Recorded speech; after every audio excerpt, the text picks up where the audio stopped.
Demand कहां पे है पानी का? नंबर 1 सबसे बड़ा डिमांड इज एग्रीकल्चर, दूसरा बड़ा डिमांड इज डोमेस्टिक कंजम्पशन, तीसरा बड़ा डिमांड इज इंडस्ट्री। ठीक, फिर सोर्सेज ऑफ वाटर क्या है? रिवर्स। रिवर्स में पानी कहां से आता है? Melting of glaciers. World bank कह रहा है कि 67% of the water of the western river, जो पाकिस्तान के रिवर्स हैं, उसका 67% पानी कहां से आ रहा है? Melting of the glaciers, melting of the glaciers. Tatheer Zahra मेरा बेटा, तुम फिर आ गई हो, कैसी हो? ये तुम लोग देख रहे हो, ये एक पुरानी मखलूक है, पिछली जन्म की, पता नहीं उससे भी पिछली जन्म की मखलूक है ये। ओके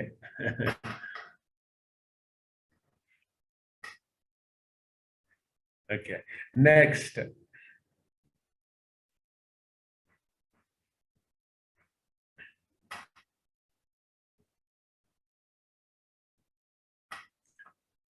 उसके बाद फिर दूसरा बड़ा सोर्स क्या है वाटर का हमारा? That is dams. डैम्स में जो पानी है, so 67% of the water is being contributed by melting of glaciers, 33% is contributed by rainfall, 33% by rainfall। ठीक, नाउ अब मजीद हमारे पास पानी सोर्स क्या है? डैम्स हैं। रिवर से पानी जमा हो जाता है डैम्स में, लाइक तरबेला और मंगला। नाउ अब जो हम कहते हैं वाटर लाइफ ऑफ पाकिस्तान, अब वाटर लाइफ ऑफ पाकिस्तान है कितनी? 32 days, the maximum 32 days, 32 days। World bank standards क्या हैं? वर्ल्ड बैंक स्टैंडर्ड्स क्या है?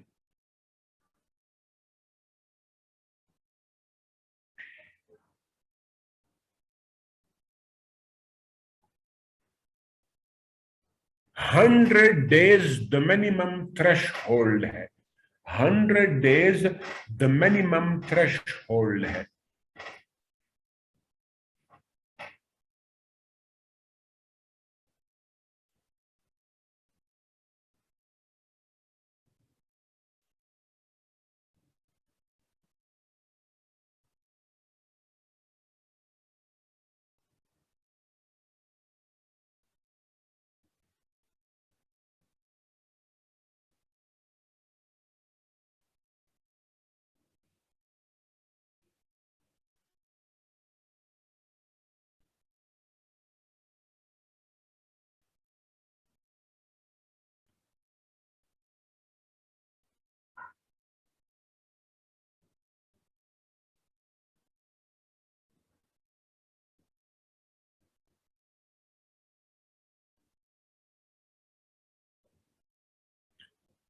हंड्रेड डेज किसी भी मुल्क की वाटर लाइफ द मिनिमम चाहिए। above 100 days the country is in a safe zone, below 100 days the country is in a danger zone। 100 से कम दिन का मतलब डेंजर जोन, 100 से ज्यादा दिन वाटर लाइफ का मतलब क्या? सेफ जोन में है मुल्क। इंडिया के पास 120 डेज है वर्ल्ड बैंक के मुताबिक, इंडिया क्लेम करता है 200 डेज। चाइना के पास मोर देन 350 डेज है वर्ल्ड बैंक के मुताबिक। हमारे पास कितना है? Just 32 days. तो हमारे पास पानी की स्टोरेज कितने दिनों की है? 32 दिनों की है। उसके बाद फिर क्या होता है? एक्सट्रीम वाटर क्राइसिस, डैम्स आपके खाली हो जाते हैं। फॉर एग्जाम्पल 2021 में, अभी 2021 जून की बात कर रहा हूं, तरबेला मंगला अपने डेड लेवल पे पहुंच गए थे। 2018 में, 21 में और 18 में डेड लेवल पे दोनों पहुंच गए थे। मजीद हमारी पानी की तो जरूरत उसी तरह ज्यादा है। फॉर एग्जाम्पल, कराची की वाटर नीड कितनी है? 11 million gallons. 11 million gallons per day water need है। अवेलेबल वाटर कितना है? 7 मिलियन गैलन। और ये हमारे तकरीबन हर शहर का मसला है। हर शहर में पानी का मसला है, यानी कमी है, इंक्लूडिंग इस्लामाबाद। उसके बाद रूरल एरियाज में एक्सट्रीम वाटर शॉर्टफॉल है। सबसे बड़ा शॉर्टफॉल कहां पे है? ओवरऑल बलूचिस्तान में। दूसरा, वहां पे जो कारेज सिस्टम था बलूचिस्तान में, 80% प्लस कारेज ये अंडरग्राउंड वाटर चैनल्स थे जो ह्यूमन मेड थे, वो खुश्क हो चुके हैं। इसी तरीके से फिर थर और तल में जो पानी की अवेलेबिलिटी थी वो सिग्निफिकेंटली डिक्लाइन कर गई है। थल में पानी की बेतहाशा, खासतौर थर में, सिंध में। इस तरह चुलिस्तान में पानी की कमी, पूरे पाकिस्तान में पानी की कमी का सामना है। रिजल्टेंटली हमें क्या करना पड़ रहा है? More and more dependency on the underground water. More and more dependency on the underground water. कितनी डिपेंडेंसी है?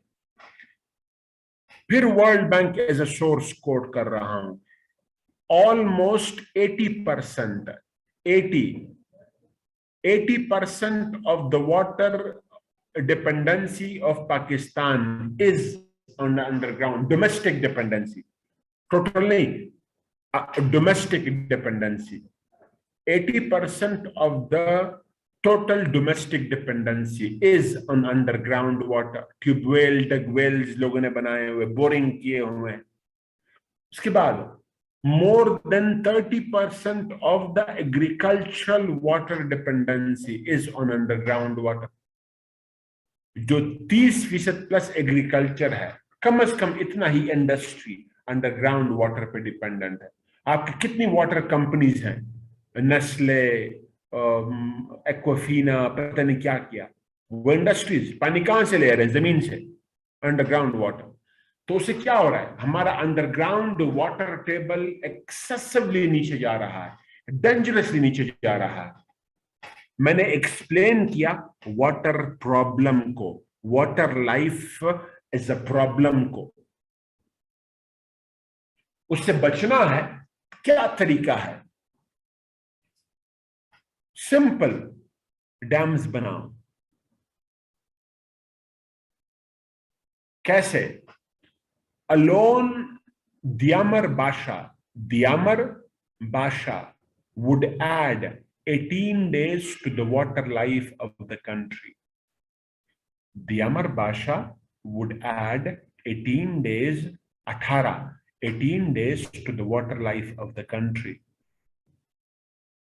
Mamand Dam would add around 4 to 5 days to the water life of the country. 4 to 5 days to the water life of the country. Daso would add around 3 days to the water life of the country. Daso would add around 3 days to the water life of the country. Kalabagh Dam would add at least 25 days to the water life of the country. Kalabagh add karega 25 days the minimum. So the more the dams being built, the more the water life would be. फिर साथ साथ में ये भी note कर दो कि dams should not only be built on river flows, but also to store rainfall. सिर्फ river flow पे dams नहीं बनाने, बल्कि rainfall को भी store करना है। मजीद focus should not only be on mega projects or medium-sized projects, but also small-sized projects. Medium और मेगा पे सिर्फ फोकस ना हो, स्मॉल पे भी इक्वली फोकस हो, बल्कि ज्यादा फोकस उधर हो, क्योंकि रेनफॉल स्टोर होगा और जल्दी भी बनते हैं और कम प्राइस में बनते हैं। वाटर लाइफ में भी इजाफा, एग्रीकल्चरेशन में भी इजाफा। मजीद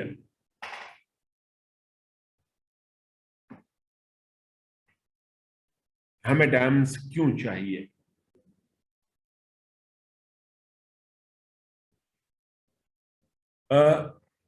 टू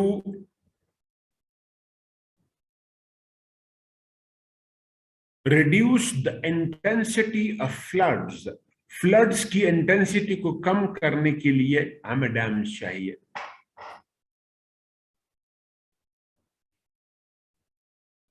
कैसे? Flood is a global problem. Flood क्या है? ग्लोबल मसला है। Pakistan one of the worst affected है ऑफ फ्लड्स। एग्जाम्पल्स 2020 के फ्लड्स, 220 के फ्लड्स, 2018 के फ्लड्स, 2014 के फ्लड्स, और सबसे खतरनाक इन द रिसेंट पास्ट या रिसेंट डेकेड्स 2010 के फ्लड्स थे, 2010 के फ्लड्स थे, जिसने सेंट्रल केपी को, सदर्न पंजाब को, इंटीरियर सिंध को बुरी तरह इफेक्ट किया। कितना इफेक्ट किया? मोर देन 200 बिलियन रुपीस नुकसान पहुंचा हमें। मोर देन 200 बिलियन रुपीस नुकसान पहुंचा हमें।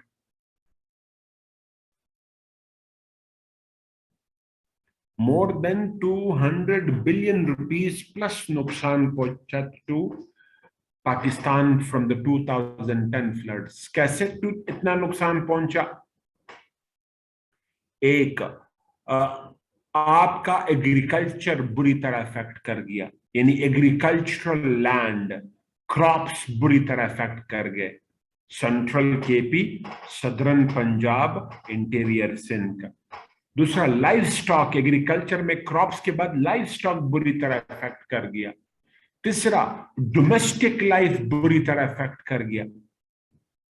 Road infrastructure, railway infrastructure, electricity transmission lines, gas pipelines, और एक लंबी लिस्ट है of negative impacts on Pakistan floods. In floods की वजह क्या है? एक, मोर मेल्टिंग ऑफ ग्लेशियर्स। दूसरा, एक्सेसिव रेनफॉल, बारिश नहीं होती, जब होती है तो बहुत ज्यादा होती है। बिलावल भुट्टो वाली बात है ना? हाँ जी, पानी आता है तो इमरान खान ने बड़ा मजाक उड़ाया उसका, लेकिन खैर बिलावल भी इमरान खान का बड़ा मजाक उड़ाता है कई सारे बातों पर। ओके, मजीद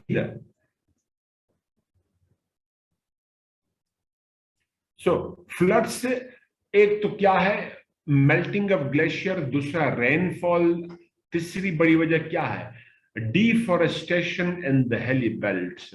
पहाड़ी सिलसिला में डिफॉरेस्टेशन हुई है, deforestation, and there is number of reason जिसकी वजह से ये सब कुछ हो रहा है। कंट्रोल करने के लिए क्या है? वन, फॉरेस्टेशन करो, प्लांट्स लगाओ। फॉरेस्टेशन करो, प्लांट्स लगाओ। लेकिन सबसे बड़ा सोल्यूशन क्या है? डैम्स बनाओ। कैसे? Mamand Dam would reduce the intensity of floods at least by 60%। किसको कोट कर रहा हूं? चेयरमैन वाडा को। 2010 के फ्लड्स क्यों आए थे? बिकॉज ऑफ रिवर सवात आए थे। रिवर सवात आए थे। 60% चांसेस ऑफ फ्लड्स कम हो जाएंगे रिवर सवात में। इसी तरीके से Diamar Basha Dam again would reduce the chances of floods by nearly 60%। मजीद if Diamar Basha, Kalabagh, Tarbela and Dasu, ये 4 प्रोजेक्ट, तरबेला ऑलरेडी है, कलाबाग सॉरी दियामर बाशा बन रहा है, दासो बन रहा है, और फिर अगर कलाबाग भी बन गया तो इंडस बेसन में कभी सैलाब नहीं आएगा.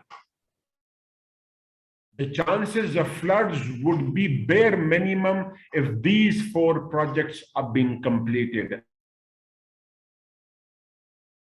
कलाबाग, दियामर बाशा, दासो, तरबेला ऑलरेडी है. ठीक, सिर्फ नमाज की ब्रेक करनी है. मतलब क्या, 6-7 मिनट प्रॉपर ब्रेक बाद में करेंगे, तो ज्यादा नहीं जाना, 6-7 मिनट का ब्रेक.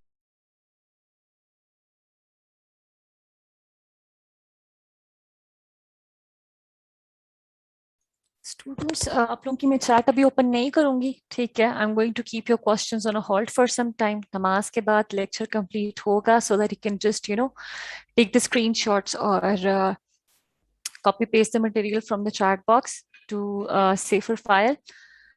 एंड में एक ही दफा जो है मैं चैट आपकी ओपन करूंगी, तब आप लोग सवाल वगैरह पूछ सकते हो. तो please stop raising your hands. ठीक हो गया?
Is it correct?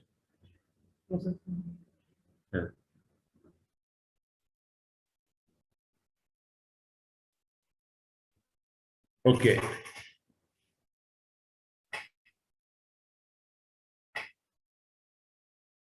दूसरा, हम पानी कहां पे जाया कर रहे हैं? In the agriculture sector. Agriculture sector में हम पानी को कैसे जाया कर रहे हैं? वन, फ्लड इरिगेशन टेक्निक है हमारी। फ्लड इरिगेशन टेक्निक है हमारी, पहले बता चुका हूं। एक तरफ से पानी छोड़ दो, जब तक आखिर तक ना जाए तब तक पानी चलता रहे। Flood irrigation technique. दूसरा, हमारे पास जो सिलेक्शन ऑफ क्रॉप्स हैं वो क्या है? मोर वाटर कंज्यूमिंग क्रॉप्स है। More water consuming crops like rice, sugar cane, ये ज्यादा पानी कंज्यूम करते हैं, हम इस्तेमाल करते हैं। नेक्स्ट,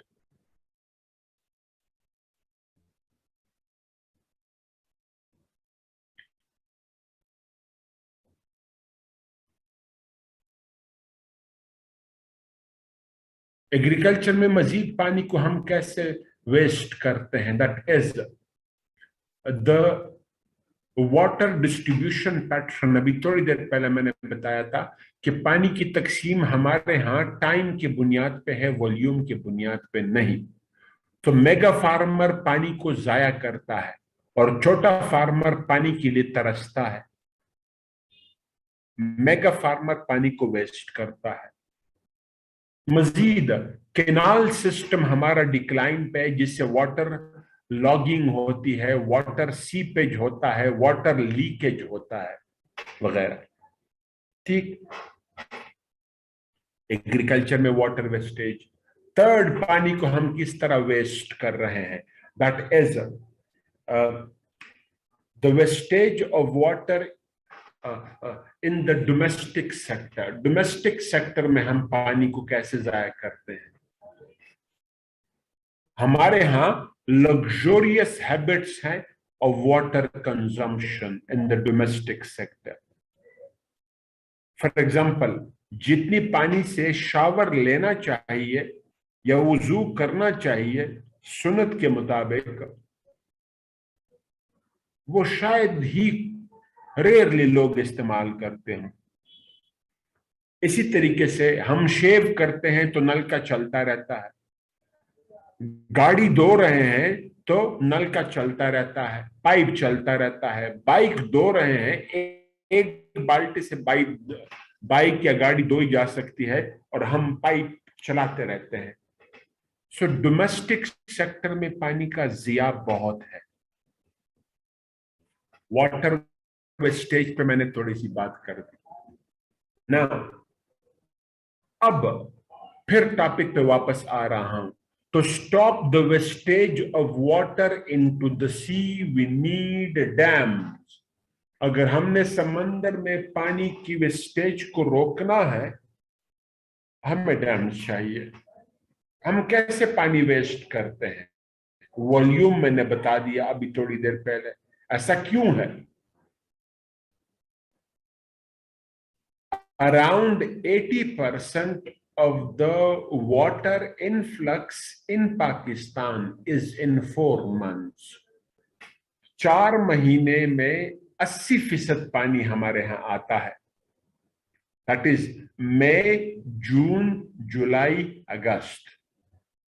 ये वो महीने हैं जब मेल्टिंग ऑफ ग्लेशियर ज्यादा होती है। मई, जून, जुलाई, अगस्त melting of glacier speed up हो जाता है। दूसरा, मानसून की बारिश है। जुलाई में और start of August, end of June में मानसून की बारिशें होती हैं। तो 80% plus of the influx of water in Pakistan is in 4 months। और the need of water in those 4 months is comparatively less. उन 4 महीनों में हमारे यहां पानी की जरूरत कम होती है। क्यों?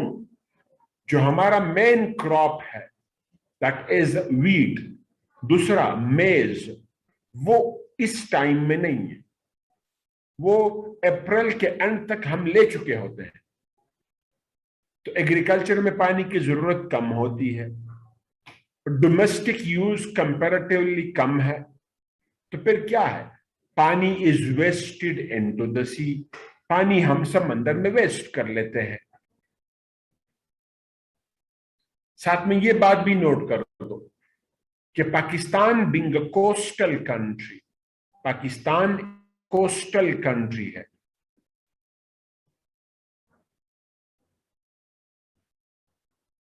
मतलब क्या, समंदर के साथ हम टच हैं।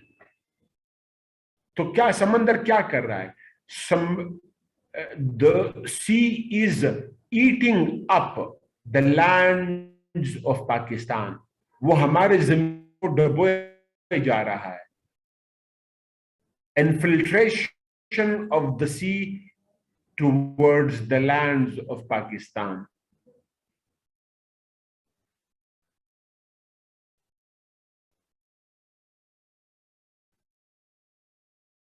ठीक, उसको रोकने के लिए Pakistan has to throw water into the sea, हमें समंदर में पानी फेंकना होगा, but at strategic time and definite volume of water, strategic time के मुताबिक, स्ट्रेटेजिक लोकेशंस पे, और एक मखसूस वॉल्यूम होगा, not the much, not that much as we throw it into the sea, या waste it, या drain out into the sea। हमारे साथ प्रॉब्लम क्या है, हम 4 महीने में पानी फेंकते हैं समंदर में, 8 महीने में कोई पानी नहीं फेंकते, क्योंकि पानी होता नहीं है। दूसरा प्रॉब्लम क्या है, उन 4 महीनों में बेतहाशा पानी फेंकते हैं, जरूरत से ज्यादा पानी फेंकते हैं। क्यों? क्योंकि पानी को स्टोर करने के लिए हमारे पास जगह नहीं है। जितना पानी आ जाता है उसको स्टोर करने के लिए हमारे पास जगह नहीं है। तो न तो हम समंदर की इन्फिल्ट्रेशन को रोक पाते हैं और न पानी की वेस्टेज को रोक पाते हैं। फिर तीसरा बड़ा मसला उसे क्या हो जाता है, that is India has been successfully exploiting the weak point of Pakistan. India Pakistan के वीक पॉइंट को सक्सेसफुली एक्सप्लॉइट करता है।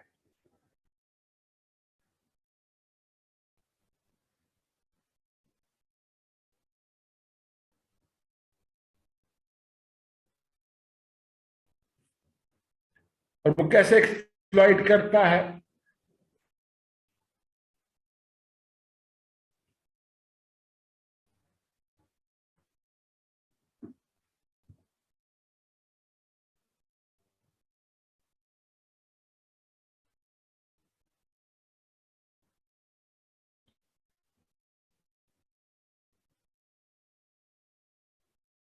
इंडस वाटर ट्रीटी अभी थोड़ी देर में पढ़ाऊंगा, वहां पे तफसील में आ जाएगा। रूल है इंडस वाटर ट्रीटी में, India can utilize the water of the western rivers for hydel generation. India western river जो हमारे हिस्से में आए हैं उसके पानी को इस्तेमाल कर सकता है फॉर हाइडल जनरेशन। कब? When the water need in Pakistan is less, जब पाकिस्तान में पानी की जरूरत कम हो तब।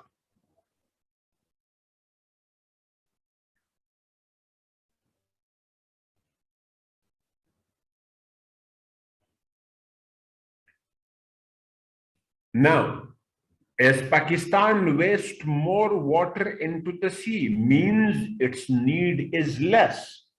हम तो पानी जाया कर रहे हैं, मीन्स हमारी नीड कम है। इसलिए क्या होता है, इंडिया वायलेशन करता है, या इंडिया हमारे इस वीक पॉइंट को एक्सप्लॉइट करता है और डैम्स बनाए जा रहा है।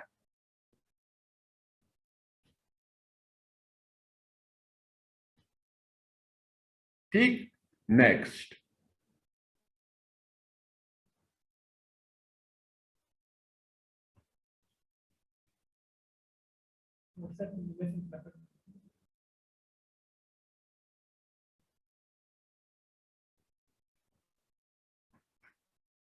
Thank you. हेलो।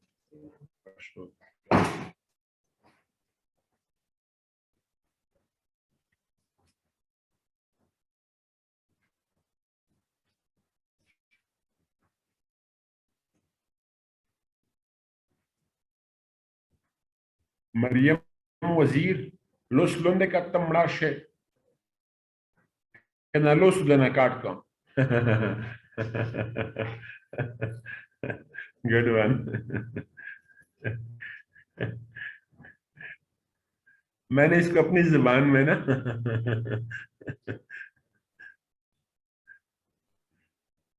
हाँ जी। Okay, next.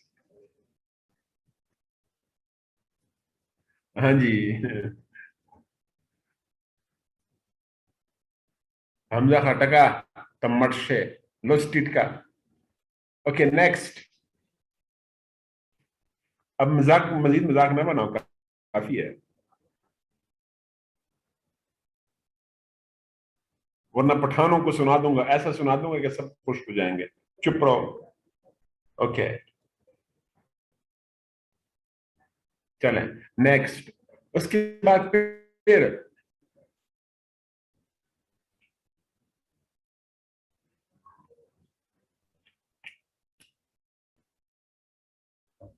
हर्डल्स क्या हैं in the construction of dams. Dams बनाने में हर्डल्स है क्या? Number one, the weak economic condition of the country has not allowed the country to build mega hydro projects. हमारी जो week economic condition है उसने हमें डैम्स बनाने नहीं दिया। कैसे? Every year the budget deficit, deficit का मतलब क्या? खसारा। The budget deficit is, the budget deficit is more than 1500 billion rupees every year the budget deficit is more than 1500 billion rupees। आ जाओ, क्या हुआ बेटा?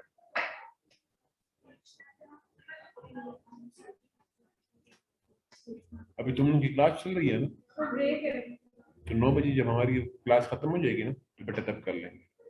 डन बेटा, इंशाल्लाह।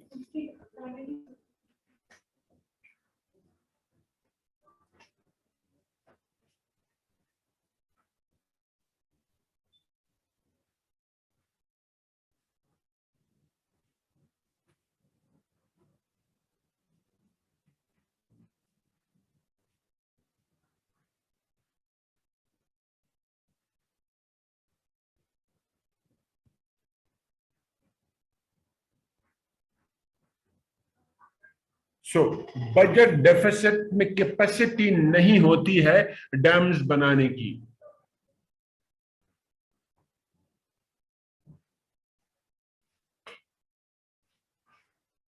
डैम्स बनाने की कैपेसिटी हमारे फाइनेंस उसमें नहीं होती।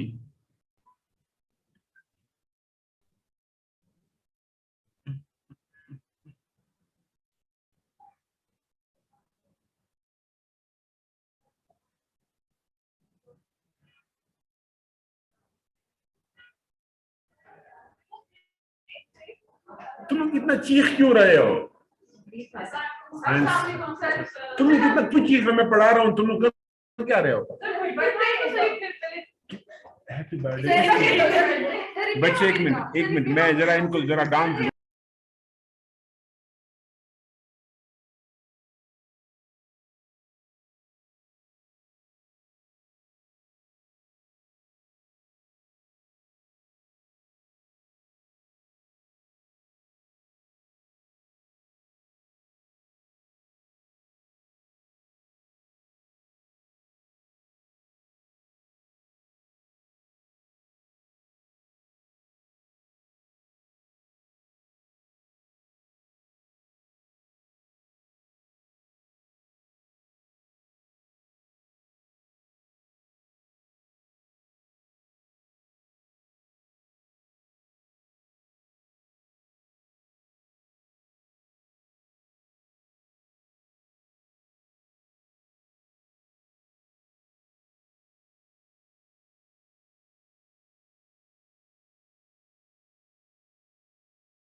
Okay, next.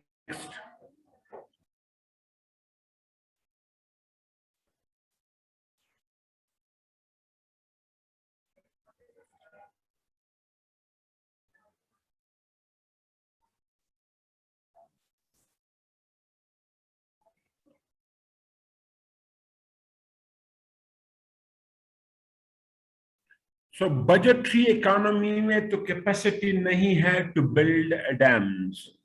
फिर दूसरा तरीका क्या है डैम्स बनाने के लिए? दैट इज,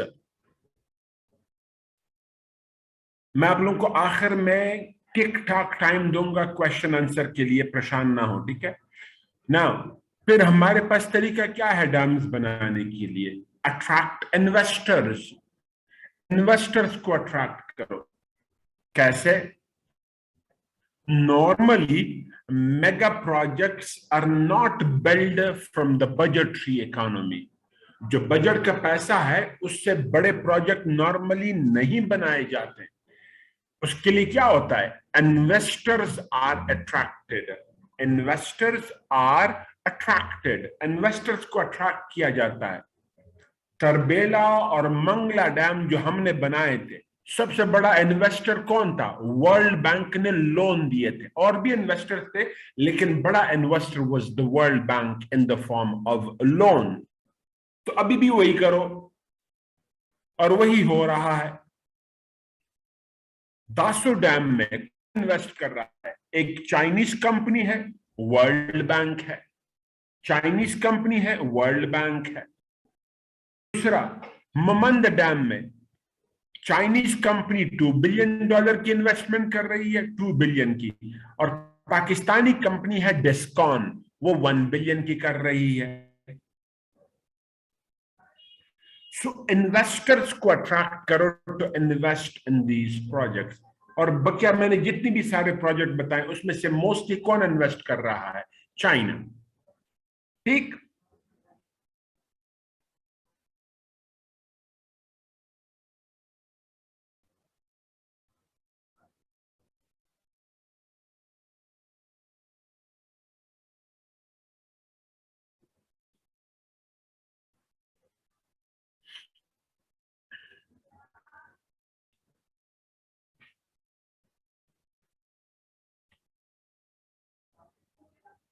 उसके बाद दूसरा मेजर हर्डल क्या रहा है in the construction of dams? Is the lack of the will, the lack of the priorities, the lack of interest, the part of successive governments to build dams.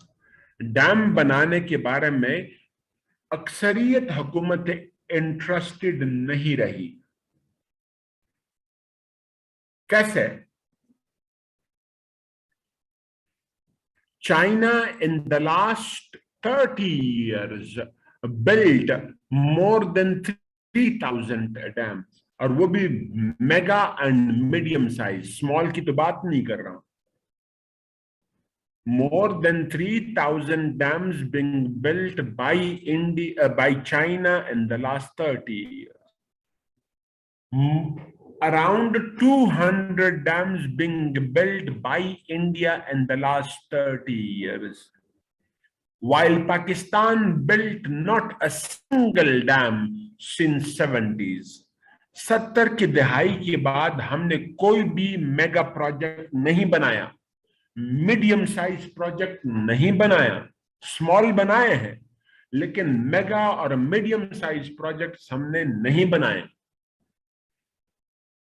ये एक बड़ा sign है कि हमारे यहां इंटरेस्ट ही नहीं रहा हुकूमतों का। दूसरा,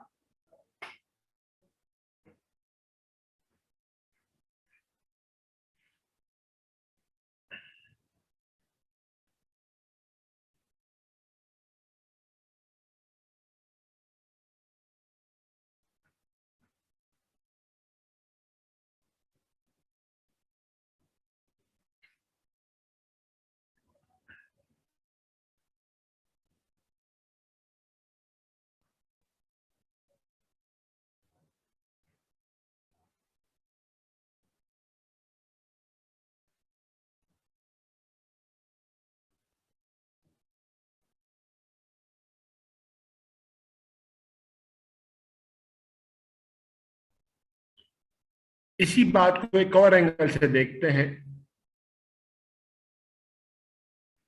दियामर Bhasha dam was inaugurated in 2004। Diamer Bhasha dam को हमने इनॉग्रेट किया था, यानी कंस्ट्रक्शन के शुरू करेंगे, इनॉग्रेशन इन 2004, 2004 में। फिर it was re-inaugurated in 2011। 2011 में हमने फिर इनॉग्रेट कर दिया। 2014 में फिर हमने इनॉग्रेट किया, but the actual work started in 2020। काम कब शुरू हुआ दियामर बाशा में? फिर 2020 में। The dam that should not have been more than 7 to 10 years to complete, जिसको 7 से 10 साल में बनना था, 7 से 10 साल में बनना था, उस डैम पे हम इनॉग्रेशन खेलते रहे। कितने? 16 years plus। तो सक्सेसिव गवर्नमेंट्स का इंटरेस्ट ही नहीं रहा, प्रायोरिटी ही नहीं रही। Now once the government has shown its will, जब हुकूमत ने विल शो कर दी है, तो फिर a series of dams being initiated, कई सारे डैम्स इनिशिएट हुए। दियामर बाशा इनिशिएट हुआ, दासो इनिशिएट हुआ, मुमंद इनिशिएट हुआ, कुरमतंगी इनिशिएट हुआ, कुरमतंगी।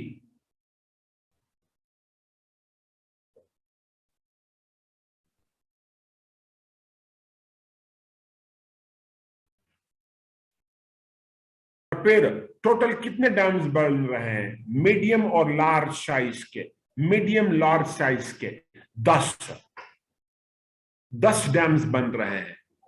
बड़े 3 बन रहे हैं, मीडियम 7 बन रहे हैं। It is also called the decade of dams. मजीद एक और बड़ा हर्डल क्या रहा, वो स्पेसिफिकली कलाबाग के बारे में। कलाबाग dam, construction of Kalabagh Dam being opposed by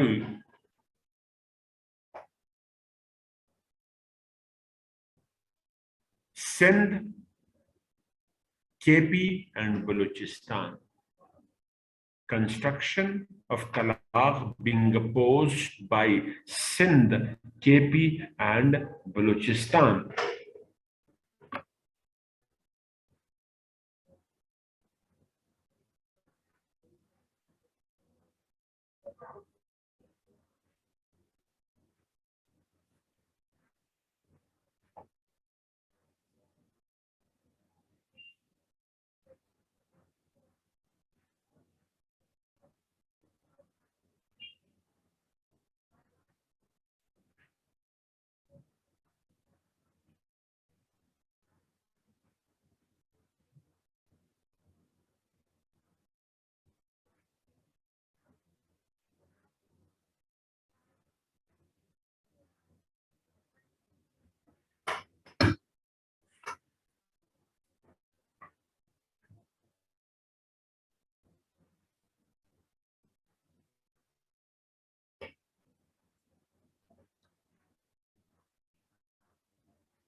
आप लोग सब आज एक काम करेंगे, दैट इज कॉल्ड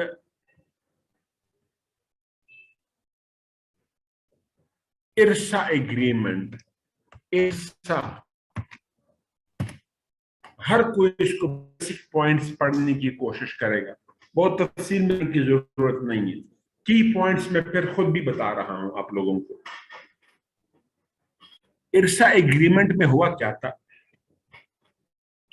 नंबर 1 ये डिसाइड हुआ था कि डैम्स बनाए जाएंगे, डैम्स कंस्ट्रक्शन होगी। दूसरा ये डिसाइड हुआ था कि कैनाल्स बनाए जाएंगे, कैनाल्स, वाटर कैनाल्स बनाए जाएंगे। दो, तीसरा ये डिसाइड हुआ था कि वाटर डिस्ट्रीब्यूशन होगी अमंग प्रोविंसेस, सूबों के दरमियान में पानी की तकसीम का फार्मूला तय हुआ था। The formula for water distribution among provinces was decided under IRSA agreement. उसको मैं सिंपलेस्ट पॉसिबल वर्ड्स में बताऊं,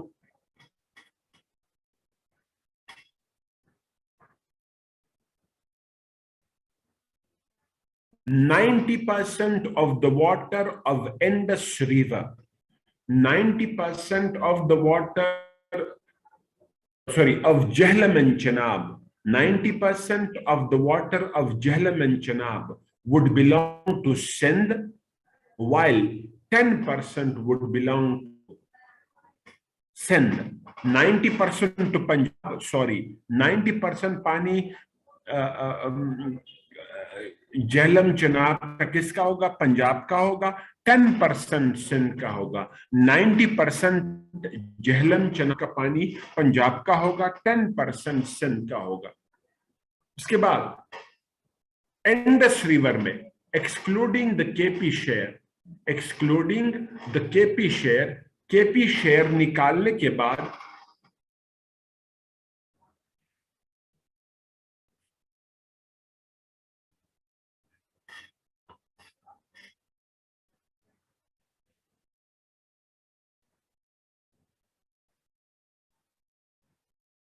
90% of the water of Indus would belong to Sindh, 10% to Punjab. KP का शेयर एक्सक्लूड करने के बाद 90% पानी ऑफ इंडस सिंध का होगा, 10% पंजाब का होगा। हुआ क्या कि Punjab has not been, Sindh का यह स्टांस है, Punjab has not been releasing the 10% of the water share of Sindh from Jhelum and Chenab. Jhelum और Chenab से 10% शेयर सिंध का है, वो पंजाब रिलीज नहीं कर रहा।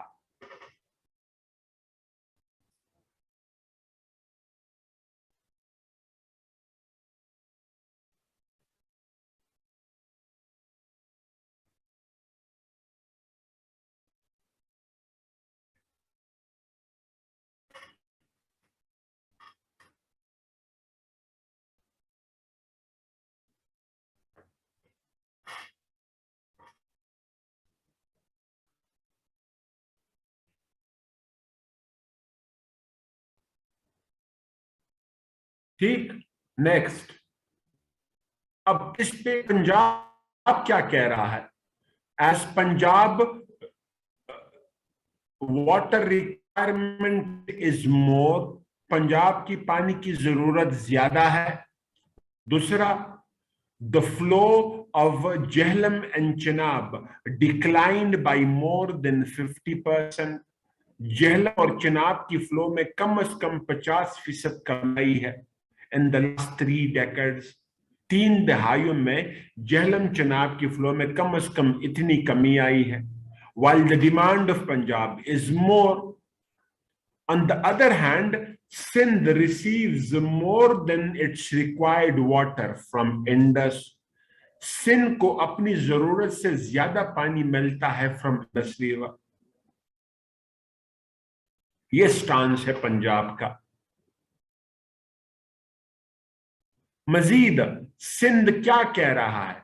इफ कलाबाग इज कंस्ट्रक्टेड, अगर कलाबाग बन जाता है तो it would exploit, Punjab would exploit the share of Sindh the way it does in the case of Jhelum and Chenab। Jhelum और चेनाब की तरह यहां पे भी वो हमें एक्सप्लॉइट करेगा।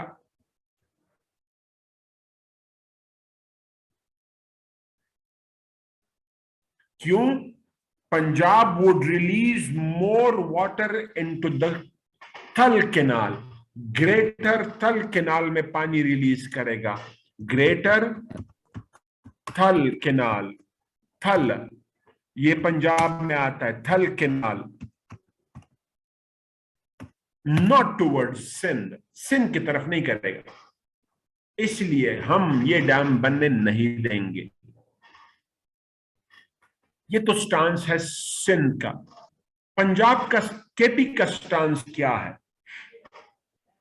The negative impacts of Kalabagh are all on KP. जितने भी नेगेटिव इम्पैक्ट्स है कलाबाग डैम के बनने के, वो केपी पे है. For example, 1, Nowshera may drown, Nowshera डूब जाएगा, which is probably a political statement, जो शायद पॉलिटिकल स्टेटमेंट है. क्यों? एक्स चेयरमैन वापडा,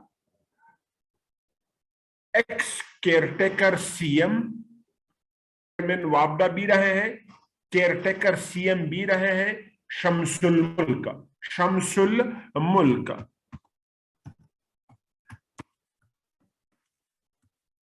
वो क्या कह रहे हैं? Who himself belong to Nowshera, जिसका ताल्लुक नौशेरा से है, वो क्या कहता है कि Nowshera would not drown, Nowshera नहीं डूबेगा. और वो पूरी क्या कहते हैं, साइंटिफिक रीजन से प्रूव करता है. दूसरा, केपी क्या कह रहा है कि the water table in central KP would rise. Water table central KP में राइज करेगा, नुकसान हो जाएगा. मतलब क्या? एग्रीकल्चरल लैंड को नुकसान होगा, एग्रीकल्चरल लैंड को नुकसान होगा.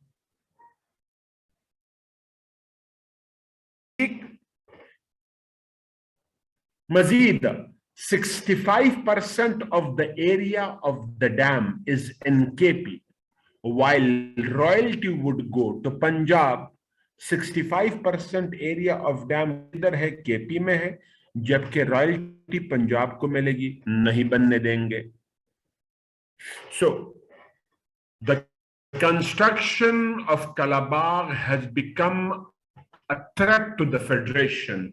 ये फेडरेटिंग प्रॉब्लम बन गया है. 2004 में मुशर्रफ अपॉइंटेड अ कमीशन, और कमीशन ने रिपोर्ट सबमिट की.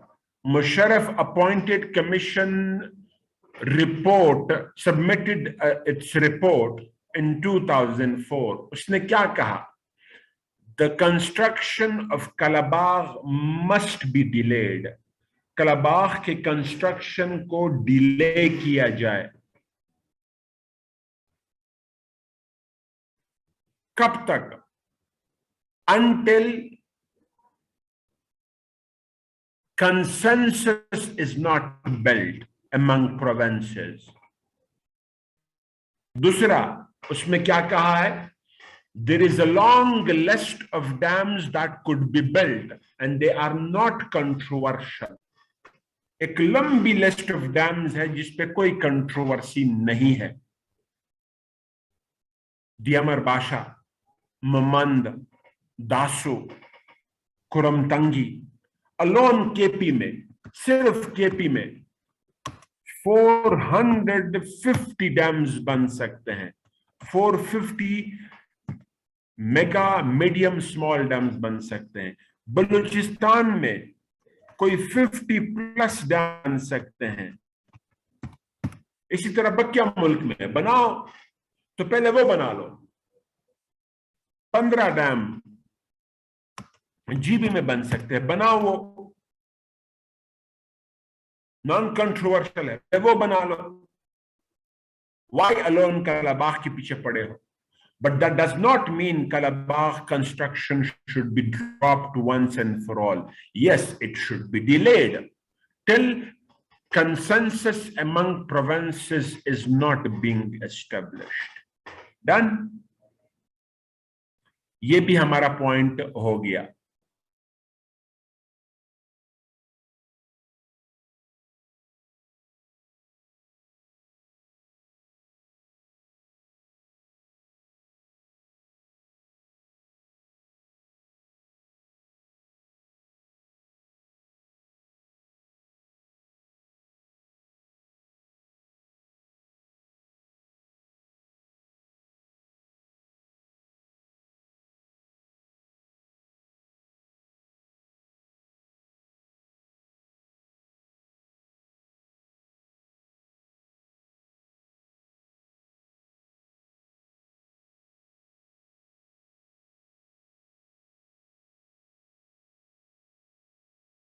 rivers, can build dams on the western rivers.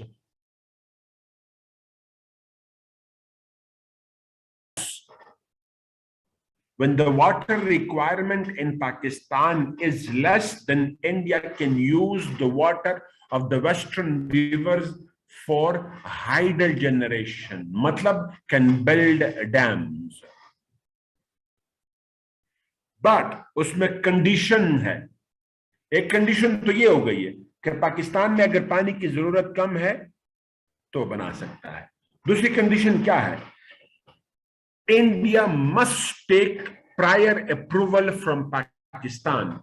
India Pakistan से prior approval ले ले regarding the construction of dam. और approval किस बारे में लेगा? Design of the project. Design of the project. Project के design के बारे में, जिसमें बड़े questions क्या होंगे? Height, size, location of the dam, etc. Pakistan इन चीजों को क्वेश्चन करेगा, वो सेटिस्फाई होना जरूरी है. ठीक. मजीद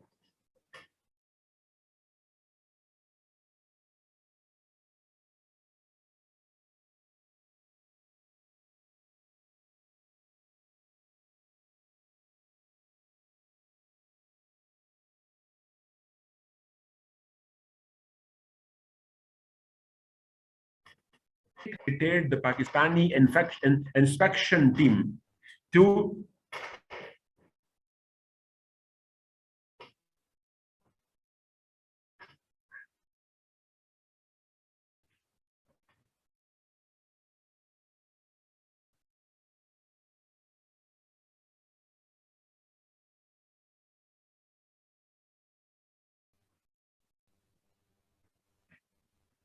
inspect the under construction projects upstream.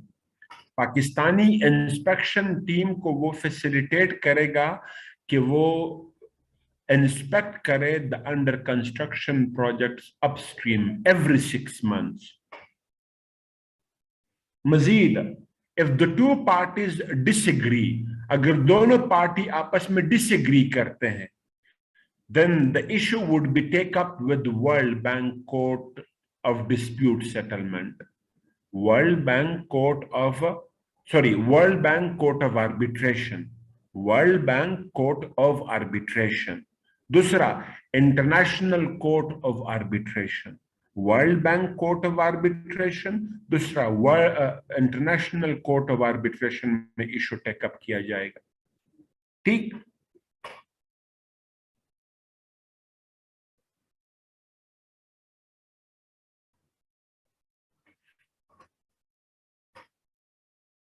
Now, problem क्या है? ये प्रॉब्लम आइडेंटिफाई कर दो, उसके बाद फिर हम लोग ब्रेक करेंगे और फिर कंटिन्यू करेंगे. Problem is the decline in the flow of the reverse towards Pakistan. Pakistan की तरफ जो रिवर्स आ रहे हैं उनकी फ्लो में बेतहाशा कमी आई है. इंडस, जहलम,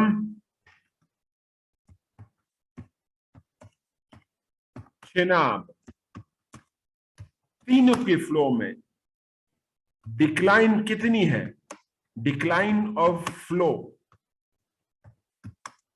मोर than 50% against 1990s.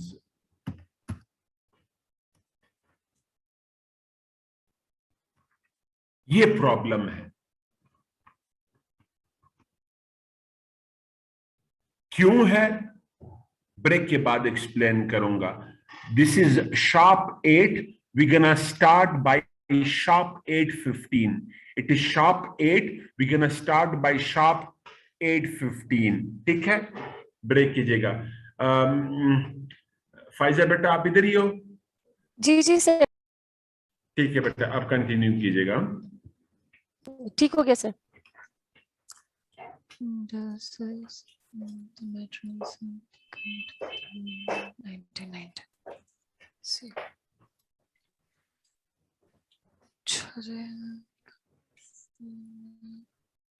okay students जब तक break है I'm going to wait for like till 8:03 2 minutes more आप लोग ऊपर नीचे चार्ट करके इसके स्क्रीनशॉट्स ले लें या इसको कहीं पे कॉपी पेस्ट करते हैं और फिर जो है मैं आप लोगों का चार्ट बॉक्स ओपन करूंगी और तकरीबन 10 मिनट की ब्रेक है।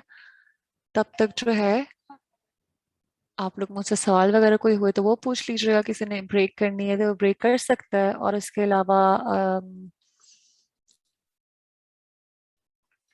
एक सेकेंड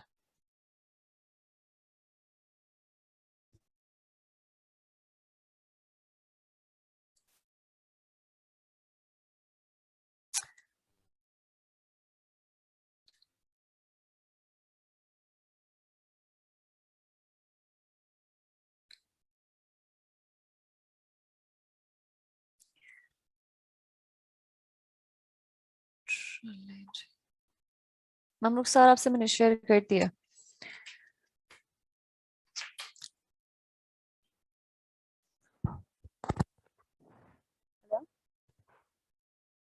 हेलो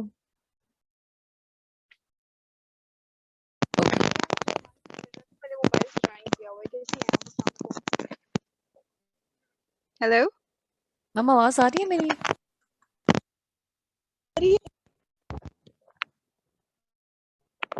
चलें ठीक हो गया। मैम फाइजा आपको जी आवाज आ रही जी है? आ रही है।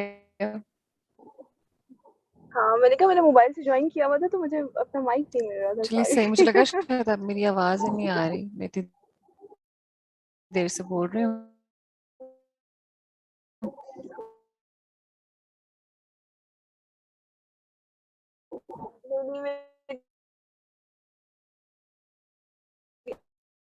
आपकी आवाज आ रही थी तो इन लोगों के साथ भी कल की क्लास कर श्योर मैम।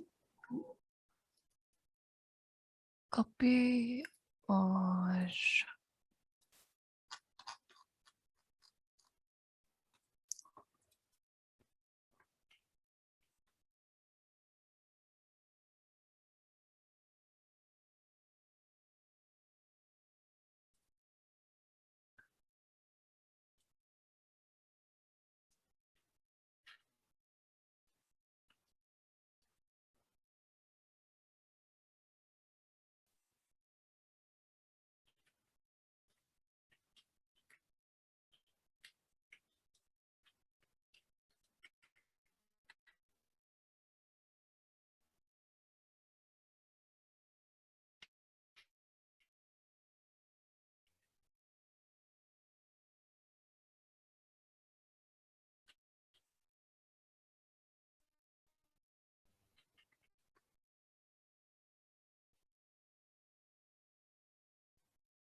चलें जी। Students, I am going to open your chat box. बाकी मैं सर ने आप लोगों के साथ जो टेक्स्ट वगैरह शेयर किए हैं वो भी देख लें। And your chat is open. Share screen. कल की क्लास का लिंक थी, मैंने आप लोगों के साथ स्क्रीन पे शेयर कर दिया है। कोई स्टिल इशू वगैरह है तो मुझसे पूछ लें। ओके जरा किधर क्या चलें।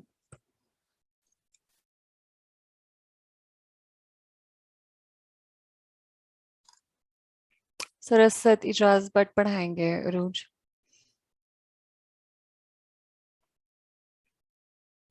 जीशान, CSS के लिए 14 years of education is must. 14 years of education more like आपकी जो है ना वो HEC किसी भी इंस्टीट्यूट से अप्रूव होनी चाहिए, जो आपकी वो है यूनिवर्सिटी एफिलिएटेड होनी चाहिए।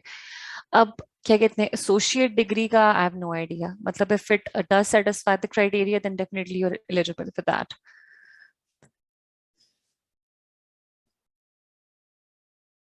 Amna, when you will get the admission, then you will get the file as well. किसी न किसी student ने जो है वो नीट फॉर्म में लाजमी रख ली हुई होती है. अभी जो मिस हो गई है, I'm afraid I cannot get it back for you.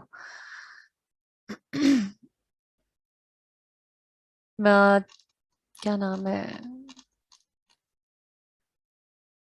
तहसीन, जो ऑन कैंपस होंगी क्लासेस वो ऑन कैंपस ही ऑफर होंगी, जो ऑनलाइन क्लासेस कंडक्ट होंगी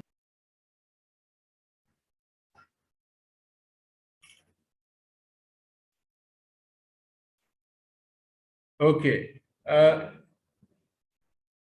उसके बाद फिर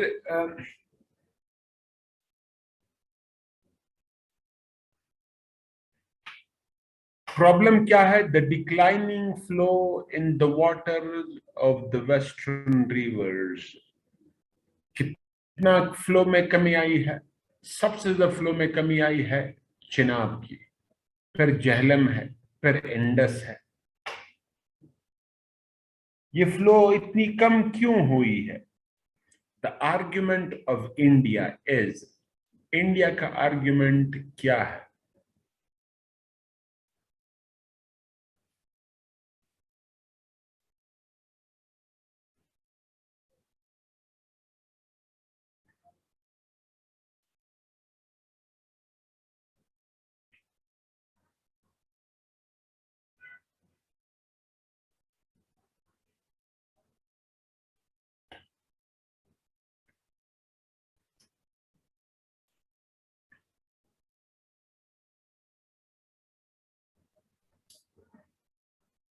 India's argument is that there is a substantial decline in the flow of the rivers because of substantial decline in the rainfall. The flow of the rivers have declined primarily because of the rainfall has reduced. क्यों rainfall reduced हुई है? Because of climate change, global warming. Global warming की वजह से, climate change की वजह से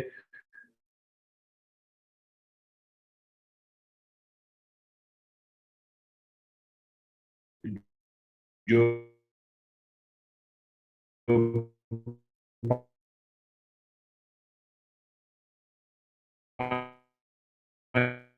पानी की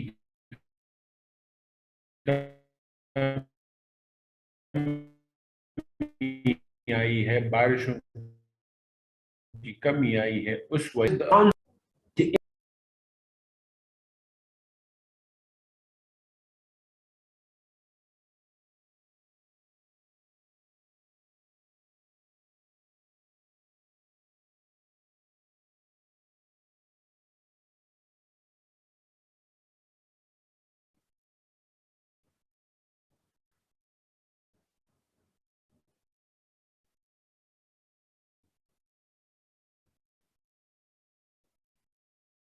सो रेनफॉल तो मेजर कंट्रीब्यूटर है ही नहीं। It is the melting of the glaciers जिसकी वजह से कमी आ रही है।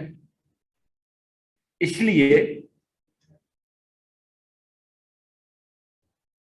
इंडिया का आर्गुमेंट बेसलेस है। The real reason for the decline in the flow of the rivers are two. दो बड़ी वजूहात है because of which the flow of the rivers have declined. Number one, more and more dams being built by India. More and more dams being built by India. Kishanganga Dam, Kishanganga, Ratle Dam, Salal Dam, Salal, Pak Duwal,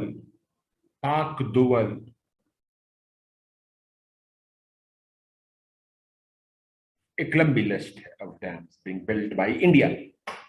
उन dams में violation किस चीज की है? Height की भी है, size की भी है, लोकेशन की भी है।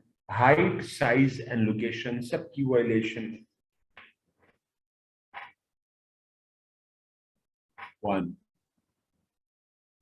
दूसरी बड़ी वजह of the decline in the flow of the rivers is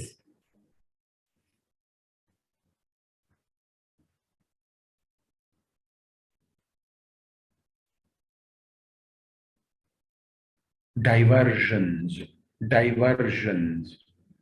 India ने फ्लो ऑफ द रिवर्स को डाइवर्ट किया हुआ है। कैसे? वोलर बैराज के जरिए, वोलर बैराज, तुलबुल बैराज के जरिए, वोलर बैराज, तुलबुल बैराज, इनके जरिए ये बैराज है। जिस तरह हमारा चश्मा बैराज है, गुड बैराज है, इस तरह वहां पे वोलर बैराज है, तुलबुल बैराज है। इसके जरिए इंडिया ने फ्लो ऑफ द रिवर्स को डाइवर्ट किया हुआ है, जिसकी वजह से हमारे यहाँ पानी की फ्लो में कमी आई है। इम्पैक्ट क्या पड़ा है? Declining availability of water for the agriculture sector. Agriculture sector में पानी की कमी होना। 2018 में एग्रीकल्चर में पानी की कमी आई। मैंने थोड़ी देर पहले बताया कि तरबेला और मंगला अपने डेड लेवल पे पहुंच गए थे। 2020 में पहुंची, 2021 में, 20 में नहीं, सॉरी, एक सेकंड, अजान हो रही है, अजान होने दे।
Okay, next.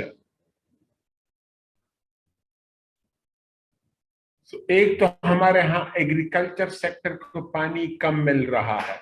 दूसरा, हमारे डैम्स में पानी कम होता जा रहा है।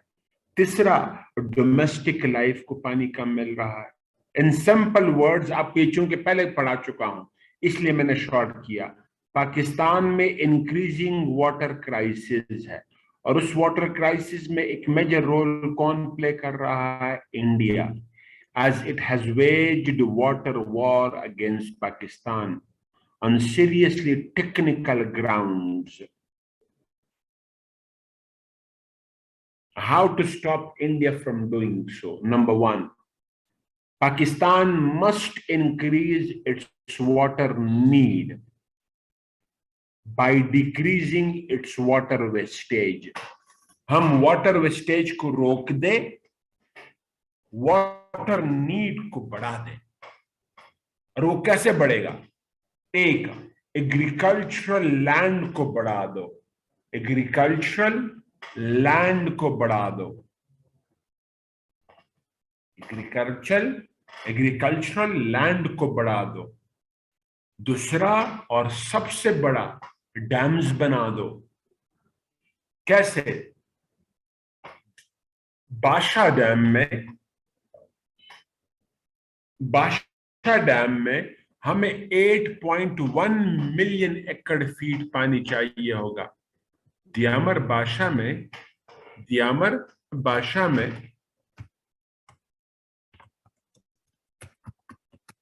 डैम में कितना पानी हमें चाहिए होगा? 8.1 MAF।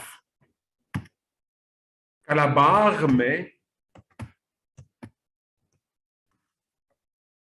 10 मिलियन एकड़ फीट पानी चाहिए होगा। 18 मिलियन एकड़ फीट सिर्फ इन दो डैम्स में पानी चाहिए होगा। अगर हम ये दो डैम्स बना दे तो इंडिया अपस्ट्रीम कोई भी मेजर प्रोजेक्ट मजीद नहीं बना पाएगा इंडस पे।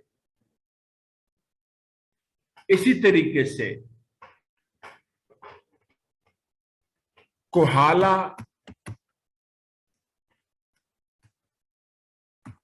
करोट, पीर महल,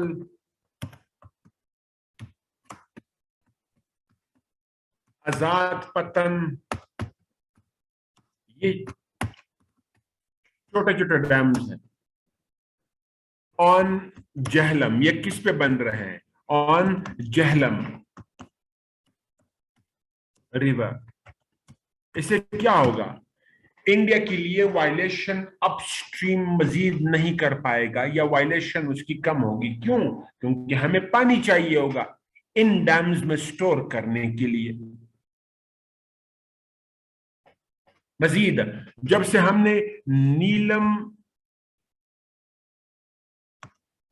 जहलम प्रोजेक्ट बनाया है, India had a plan to divert the flow of Neelam. Neelam river जो जहलम में फॉल करता है इन पाकिस्तानी एडमिनिस्ट्रेटेड कश्मीर।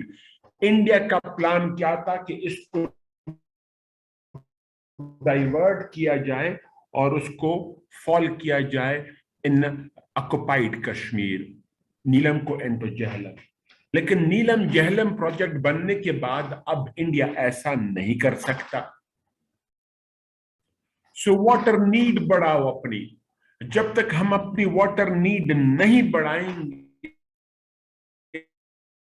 इंडिया को वायलेशन से हम लीगली नहीं रोक सकते। दूसरा, Indus water treaty is a good treaty, but it does not have a solution to each and every problem made by India.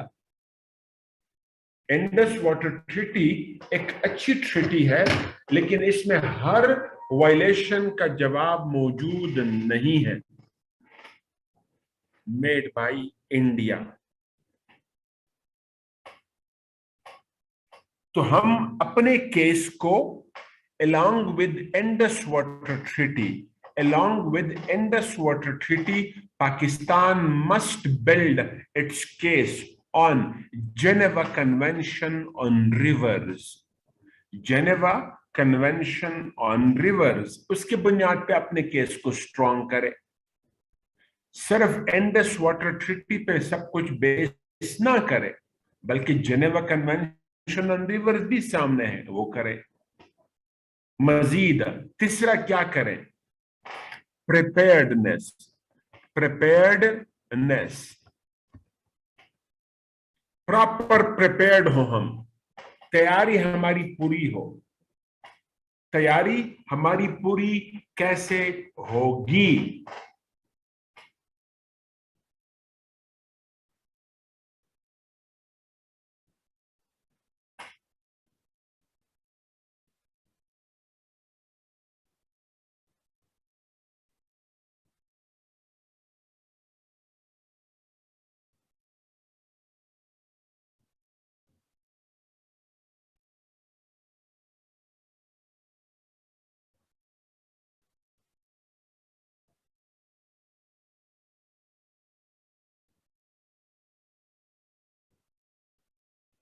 बस बच्चा, लेक्चर खत्म होने वाला है। आप लोगों के अक्सरियत सवाल को आंसर करने की कोशिश करूंगा, don't worry.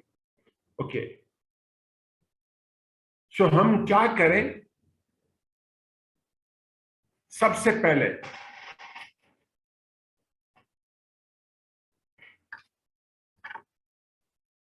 Legal experts, legal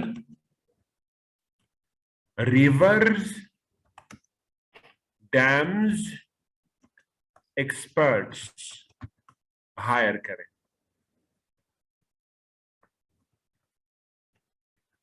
India यही करता रहा है। इंडियन टीम में हमेशा ऐसे लोग रहे हैं, whenever it negotiate with Pakistan, किसी भी फोरम पे उनके पास ये लोग होते हैं। हमारे पास कौन रहे हैं?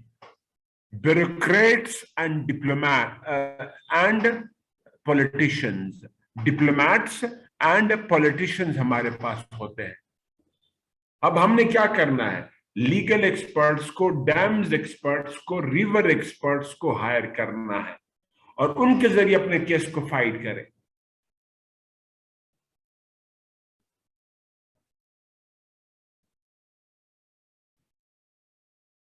ठीक? और फिर there are at least 400 plus agreements between upper and lower riparians. Upper and lower riparians के दरमियान में कम से कम 400 प्लस एग्रीमेंट्स हो चुके हैं। अपर राइपेरियन कौन? जिससे पानी आ रहा है, from the country from which water is coming. Now India for us is the upper riparian. Lower riparian is Pakistan, where water comes. So there are agreements, at least 400 plus agreements between upper and lower riparians. उन agreements को हम follow करें और उनके जरिए अपने case को मजीद strong करें। डन? कंक्लूड कर रहा हूं। The water life in Pakistan is overwhelmingly dependent on the western rivers. Western rivers पे वो dependent है।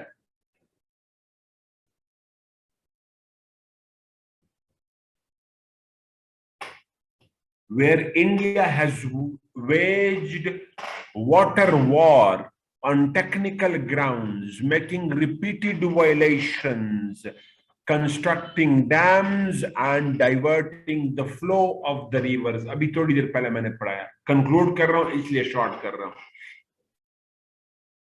And if there would be war between the two countries in future, it would be because of water.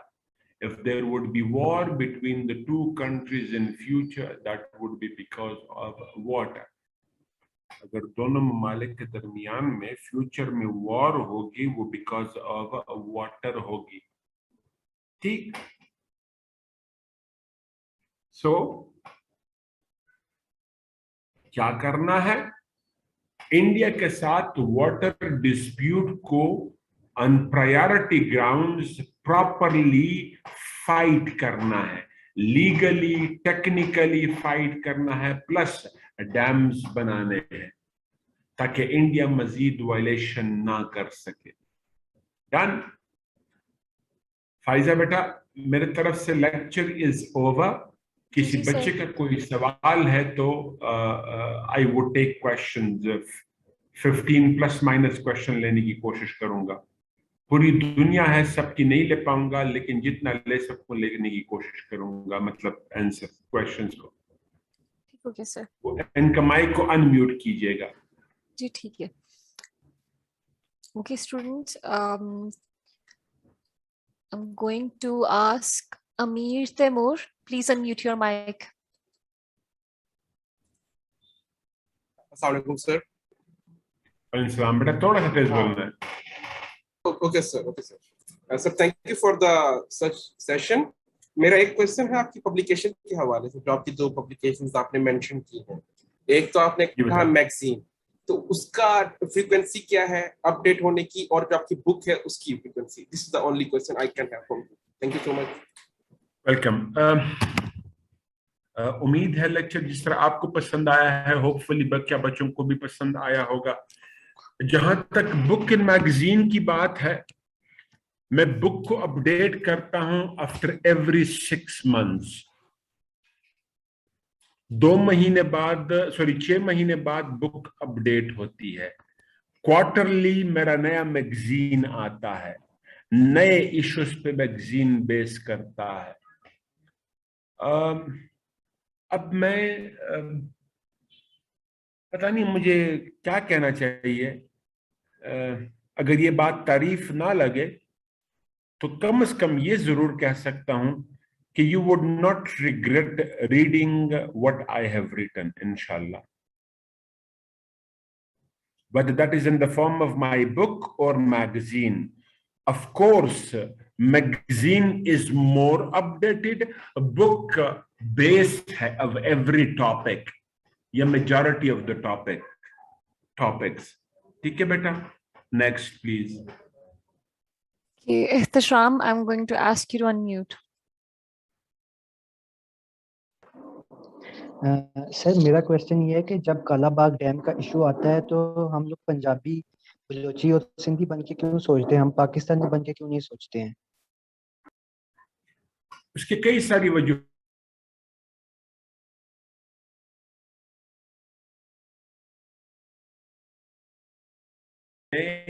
प्रोवेंशलिज्म ज्यादा रहा है, प्रोवेंशलिस्ट politics ज्यादा रही है, चूंकि Pakistan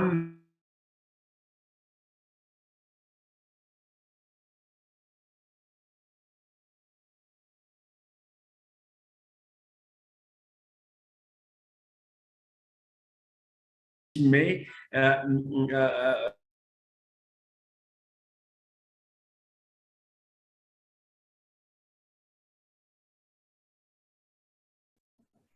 so multiple factors.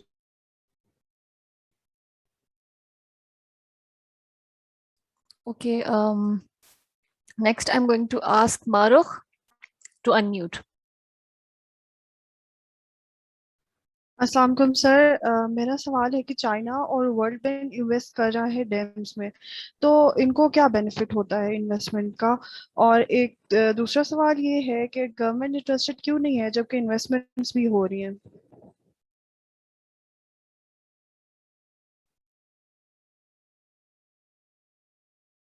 Sir आपका माइक म्यूट है। अच्छा सॉरी, पता नहीं कैसे म्यूट हो गया। देखिए बेटा, पता नहीं क्या पिछली हुकूमतों ने ऐसा क्यों किया। बड़ी वजूहात ये थी कि next elections were focused not next generation. हमेशा mega projects are time taking, वो टाइम टेकिंग होते हैं, 5 साल में कंप्लीट नहीं होते और उसकी कॉस्ट बड़ी हैवी होती है। तो political parties in power mostly focus करती रही हैं नेक्स्ट इलेक्शंस को। सरप्राइजिंग फैक्टर क्या रहा, डिक्टेटर्स ने भी डैम्स कंस्ट्रक्शन को फोकस नहीं किया, with the exception of 60s के दहाई के अलावा। जहां तक चाइना या वर्ल्ड बैंक या किसी और इन्वेस्टर की बात है कि वो इन्वेस्टमेंट क्यों करते हैं, देखिए इन्वेस्टमेंट कई किस्म की होती है, मैं आप लोगों को जब सीपैक टॉपिक पढ़ाऊंगा वहां पे तफसील में जाऊंगा, सिर्फ चंद बातें नोट कर दे। अगर लोन बेस्ड है तो हम लोन को वापस करेंगे अलोंग विद इंटरेस्ट। बैंक आपको लोन देता है, आप इंटरेस्ट के साथ वापस करते हैं। चाइना, वर्ल्ड बैंक भी वही कर रहे हैं। दूसरा, अगर इन्वेस्टमेंट है in the form of BOT, BOT build operate transfer, build operate transfer, तो major share of the benefit किसको जाता है? इन्वेस्टर को। अगर चाइनीज कंपनी इन्वेस्टमेंट करी, for example Suki Kinari project बन रहा है बीओटी मॉडल पे, तो उसमें कम से कम 80% इफ नॉट मोर शेयर किसको जाएगा? चाइना को जाएगा। कितने सालों तक? 23 इयर्स तक। तो उनके पास प्रॉफिट जनरेशन का एक बहुत बड़ा सोर्स आ जाता है। These and more are the reasons because of which World Bank, China and other investors invest in such projects. जी बेटा, next. Okay, now I'm going to ask Sadia Noreen to unmute her mic. Sadia Noreen, please unmute your mic. Hello, sir. Can you hear me? थोड़ा सा loud बोलें, आपकी आवाज बहुत कम है। Can you hear me now? Ji ji. Yeah.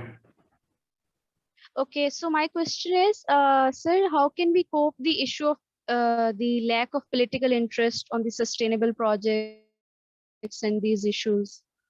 देखिए, As it is the party that is to deal with it. Now, in the past, political parties were not interested in such projects, but this time the government seems to be interested.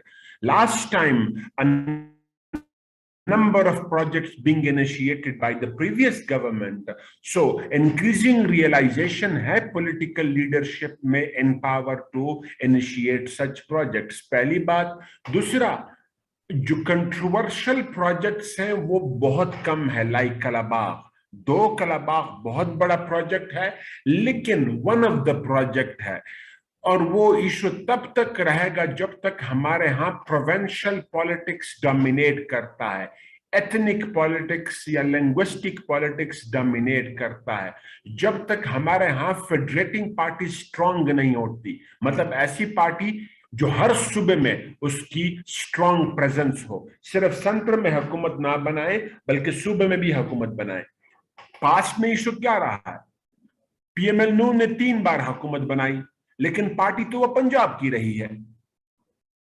People party federating party किसी हद तक रही है, पंजाब में सिंध के अलावा रही है, किसी हद तक केपी में रही है, लेकिन अब वो भी सिंध की पार्टी बन गई है। अब पीटीआई थोड़ी सी फेडरेटिंग पार्टी बनने की कोशिश कर रही है और पीपीपी रिवाइव होने की कोशिश कर रही है। तो जब तक हमारे पास फेडरेटिंग पार्टीज नहीं होंगी, ऐसे कंट्रोवर्शियल प्रोजेक्ट्स कंट्रोवर्शियल ही रहेंगे। जी, next. Now I'm going to ask Fatma to kindly unmute your mic. Assalamu alaikum, sir. Are you getting me? Walaikum assalam wa rahmatullah. जी बेटा। Sir, first of all, thank you so much for conducting such an insightful lecture for all of us. Welcome बेटा। Okay, sir, my question is, as you mentioned in your lecture, that lack of will and priorities interest by successive governments. Like हुकूमतों का इतना interest नहीं है dams को बनाने में, build करने में, उनका मतलब उनके नजदीक इसकी कोई इतनी अहमियत नहीं है। तो सर इट्स ये एक परसेप्शन है कि जब आप सीएसएस का पेपर अटेम्प्ट कर रहे होते हैं, करंट अफेयर्स और ऐसे का, तो पॉलिटिकल बाइसनेस को अवॉइड करने को कहा जाता है। तो क्या इसको क्या हम मेंशन कर सकते हैं, पुटअप कर सकते हैं पेपर में, या इसको अवॉइड करें? लाइक आप इसमें थोड़ा सा हमें इसको गाइड करेंगे, क्या हम पॉलिटिकल बाइसनेस को मतलब हम मेंशन कर सकते हैं हुकूमत का नैरेटिव इस हवाले से, या फिर अगर एग्जामिनर ये ना देखे, वो समझे कि हम थोड़ा सा बाइसनेस कर रहे हैं, तो फिर हम अवॉइड करें इस चीज को? What do you say? Good question. बेटा देखिए, you are the part of academia, और एकेडेमिया, जो अच्छा एकेडेमिया हो वो पॉलिटिकल बाइसनेस शो नहीं करता, या कम से कम करता है, पहली बात। दूसरी बात, दैट इज अगर किसी पॉलिटिकल पार्टी की तरफ हमारा टिल्ट होता है तो वो टिल्ट विजिबल हो जाता है, और वो जारी बात है एग्जामिनर पे उसका असर होता है। तो नहीं होना चाहिए। क्यों? You are going to become the employ of the state, not of the government और अ पॉलिटिकल पार्टी। तो आपका बाइसनेस नहीं होना चाहिए। लेकिन हाँ, किसी पार्टी को मेंशन किए बगैर आप अच्छी या बुरी बातें उसमें मेंशन कर सकते हैं कि फॉर एग्जांपल इस टाइम पे ये हुआ कि लेट्स से 2002 से लेके 2008 तक ये हुआ, 2008 से 2013 तक फॉर एग्जांपल ये हुआ। हमने किसी पार्टी का नाम मेंशन नहीं किया, लेकिन एग्जामिनर को समझ आ गई है कि तुम किसकी बात कर रहे हो। ठीक है, क्योंकि हमने कहीं ना कहीं पे बात तो करनी होगी, वो जरूरी होगी, लेकिन नाम मेंशन किए बगैर अच्छा तरीकेकार होगा। बाइसनेस एक होती है जेन्युइन, एक होती है ऑर्केस्ट्रेटेड। अगर जेन्युइन नजर आ रही है, जेन्युइन चीजें हैं, तो आप मेंशन करें, बिला झिझक मेंशन करें, लेकिन पार्टी का नाम मेंशन किए बगैर, इंडिविजुअल्स का नाम मेंशन किए बगैर। ठीक है। और अगर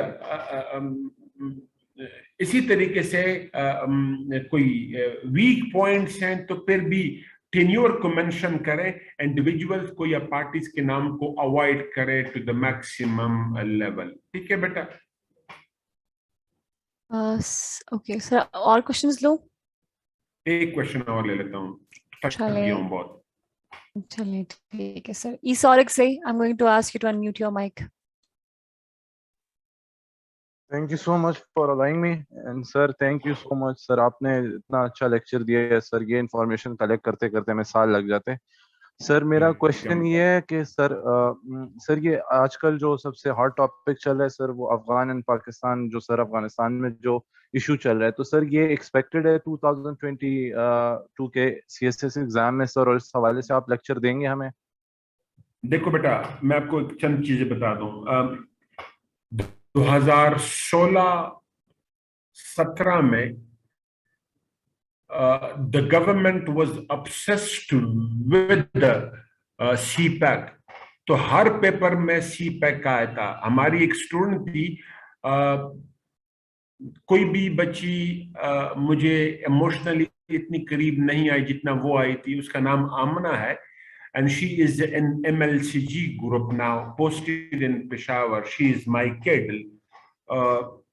वो कहती है कि बाबा, उसने सर कहना छोड़ दिया था काफी अरसा पहले। मैंने कहा बाबा, एक एस्पेक्ट रह गया है, इस्लामिक पर्सपेक्टिव ऑफ CPAC। तो मैं जो हंसा हूं, इसी तरीके से मुझे आने वाले दिनों में अफगानिस्तान पे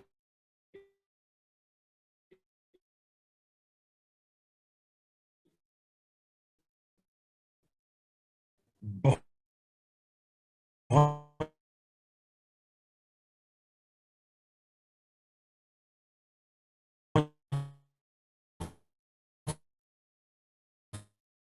सारे क्वेश्चन नजर आ रहे हैं।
मेरी आवाज नहीं आ रही होगी।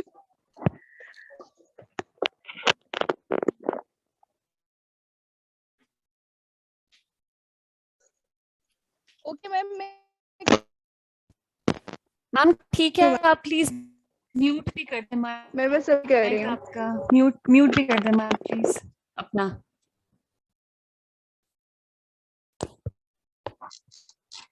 ओके